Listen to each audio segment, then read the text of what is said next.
All right, let's do this in 3, 2, 1. All right, friends, we're about a month deep into reel mowing here on Budget Lawns, and I thought today would be a good chance to share some updates on what I think about the Earthwise manual reel mower and just manual versus rotary mowing in general. So you'll want to stick around if you're kind of on the fence of whether or not you want to jump over it to reel mowing or stick with your rotary. So don't go anywhere.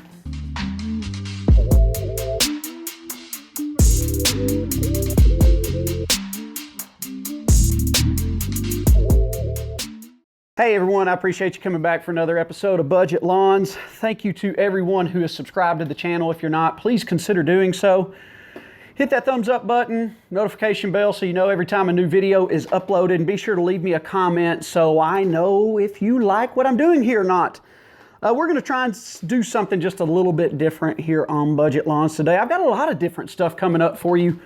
A lot of exciting things about to be happening here on the channel. I've got a sand leveling project about to take place. Told you that I'm working on a watering video. If you're a manual waterer, you don't want to miss that one. So make sure you're subscribed. It does help these channels go a long way if they've got support.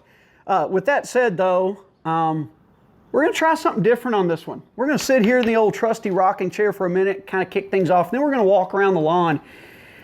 Because I'm already going through a few changes in my old noggin after switching over to the Earthwise 7-blade manual reel mower.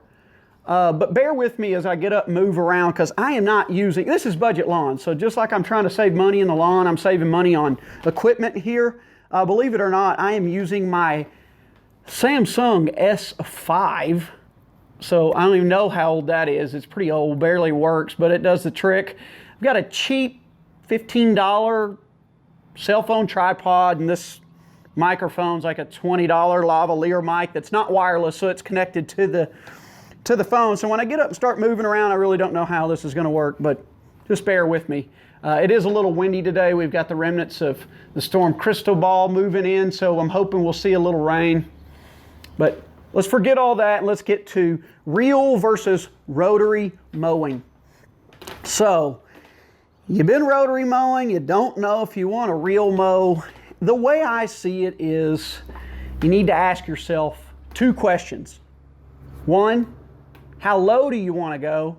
And 2, how often do you want to mow? Because those are 2 really, really important questions. Because as you know with a rotary mower is typically used by folks who aren't trying to mow really, really, really low. Rotary mower, most people have them. It's the one with the blade that spins around underneath.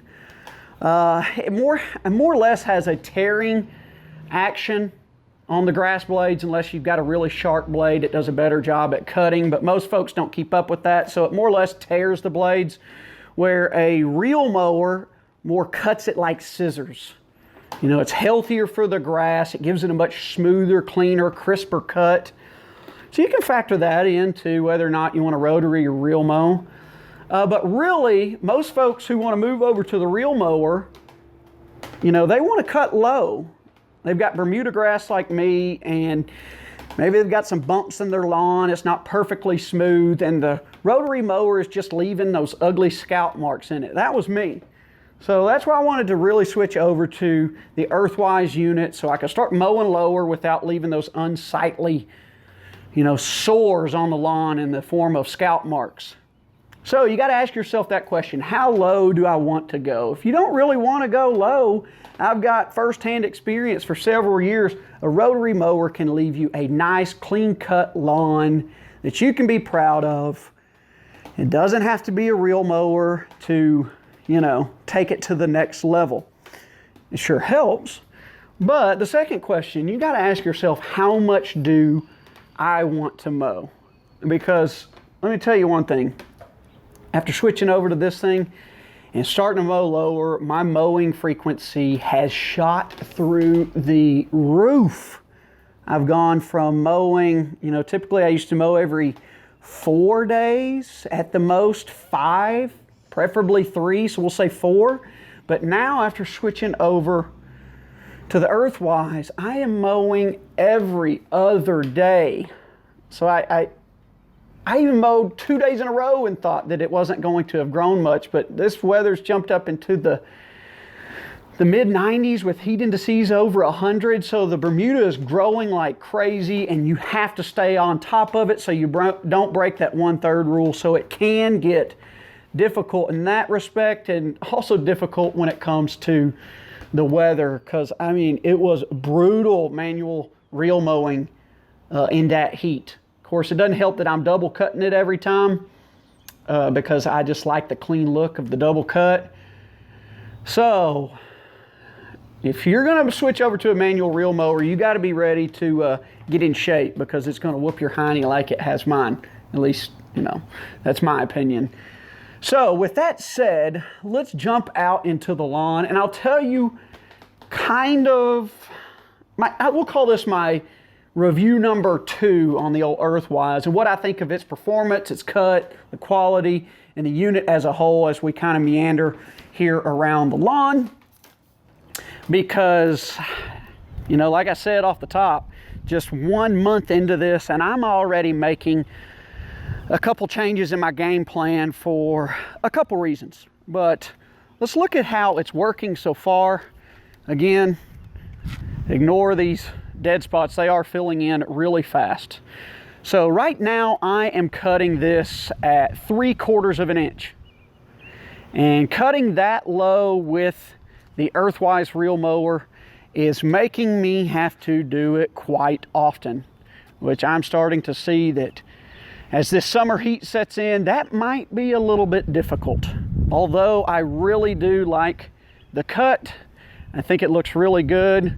We're not seeing much in the way of the washboarding, except for on those areas that might not be so level, that have some bumps, and the bed knife kind of gets caught up in the bumps. Washboarding pretty much non-existent. So I really do like this 3/4 of an inch cut, especially here in the front lawn. And that'll look even better when I get this next round of sand here in, oh, we're doing it this week. So things are gonna get even better in the front, but hey girl, they will not get better in the back because my budget does not allow me to spend that much, something going on there, that much money for sand in the back lawn as well. But I will say, I think in the back lawn where it's a lot bumpier, I think it will be advantageous to move the Earthwise up to 1 inch. And I think it will be advantageous for 2 reasons. One, it will look better in the back lawn since it's so bumpy. And 2, moving it up to 1 inch across the entire yard will give me a little bit more flexibility on when I mow. I won't have to be so pressured to get out every other day to get it cut so I don't break the 1/3 rule. Pardon the poop. I just got all that cleaned up and she litters the lawn with it. But the backyard, if you watched last summer, is looking incredible. I am super pleased with it. Now, you know how I kind of preach things on here to show you that I practice what I preach when it comes to disease and pests. We've got something going on in a few spots. Am I going to treat those? Nope.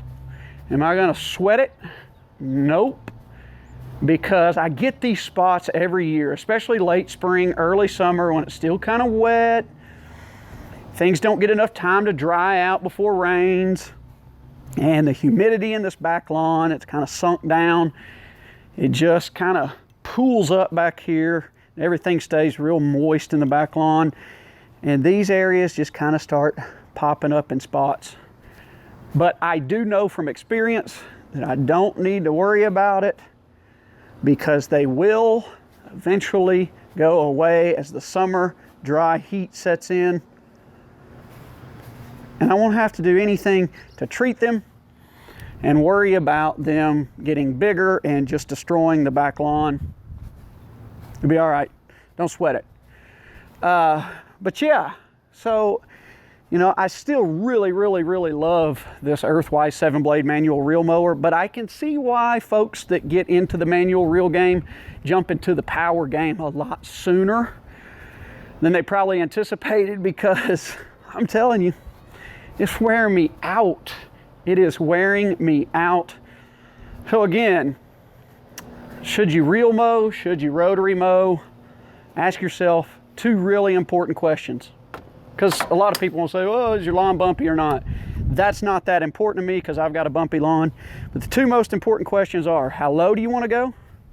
And how often do you want to mow? If you don't mind mowing often and you want to go low, get a reel. If you don't want to mow often and you don't really want to go low, stick with your rotary mower. It'll do the trick. Now, if you answer yes to one and no to the other, well, you've got a dilemma on your hand. Figure that out on your own. All right, folks, I hope you enjoyed a little walk around the old lawn. It is looking good, I must say. It's sad to say that it's about to be destroyed with sand this week, but at least we'll cover up all the spring dead spots, get those top dressed and ready to fill in faster. I got to take advantage of the weather coming up, dry, mid-80s. Might not see that for a while the rest of this summer, so it's sand time for sure. But until then, I appreciate you tuning in to Budget Lawns. I got to get this one back in the backyard. We'll see you next time. Take care. Let's go, girl. Let's go. Let's go. Come on. How'd you sneak out here? Good girl.